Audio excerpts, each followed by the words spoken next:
To deposit a check using the Huntington app, follow these steps. Open the app.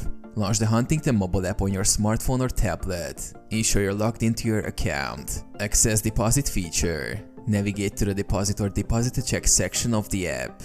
This option is typically found within the main menu or on the home screen. Select account. Choose the Huntington account you wish to deposit the check into. Capture images. Position the track and back of the check within the designated areas on your device's screen. Ensure the entire check is visible and aligned properly. Enter check details. Input the check amount and any other required information, such as the check's date or memo. Review and confirm. Double check all entered details and ensure the check images are clear. Confirm that the amount matches the written amount on the check. Submit deposit. Once everything is accurate, submit the check deposit through the app. Wait for confirmation.